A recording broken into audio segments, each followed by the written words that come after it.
Help, my customer isn't talking.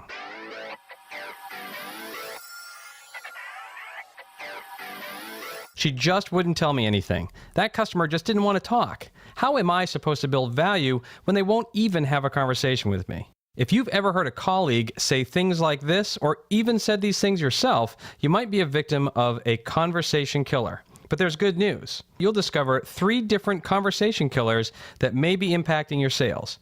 What to do if your customer isn't talking, and the very best way to improve customer communication. It's no secret that engaging your customer in conversation is an important part of the sales process. It keeps them interested and provides lots of useful information for you. But what do you do when they won't open up? It sure does make the whole process harder. I can't tell you how many times I've coached a salesperson who told me that customer just didn't want to talk. Sure, there are people who really don't say much, but most of the time, if your customer isn't talking, it's likely due to the way you're communicating. And it really comes down to 3 conversation killers. 1, lack of trust. 2, the type of questions you're asking. And 3, responses that don't support or encourage conversation. So let's start with trust. When a customer feels like you're only interested in selling them something, they won't be comfortable enough to open up and really talk.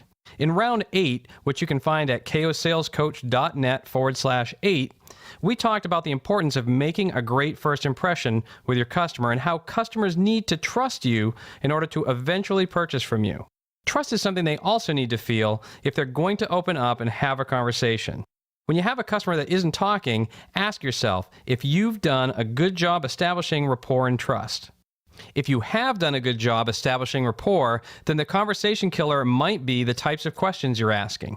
Your customer would open up, but they aren't talking because they're responding appropriately to the questions you're asking them.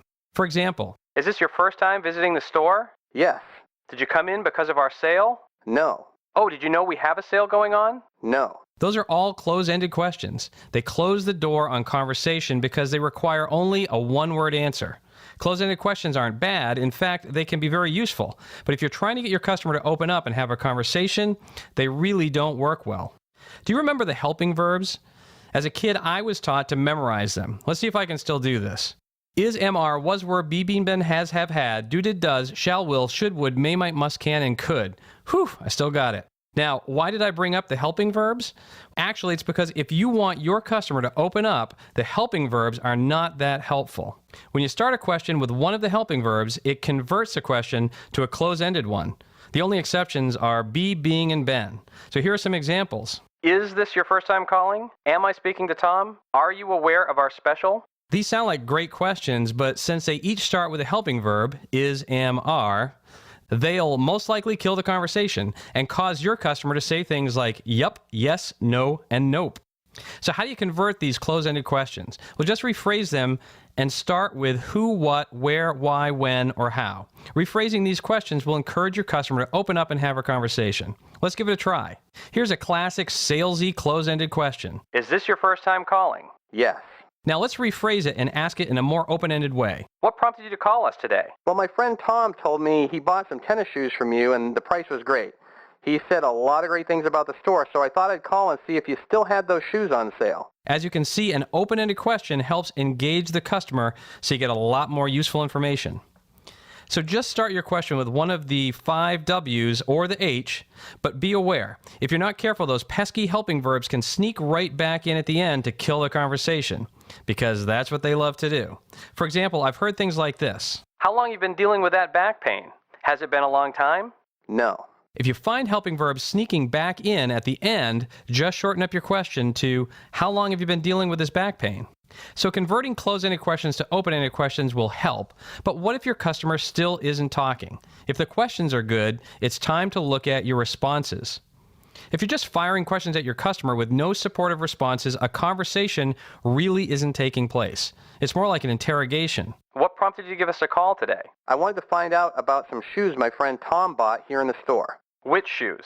Some tennis shoes you had on sale. What price were they? Around $100. What color did you want? Green. So even if the customer starts talking, they can quickly close up because there's really no conversation going on.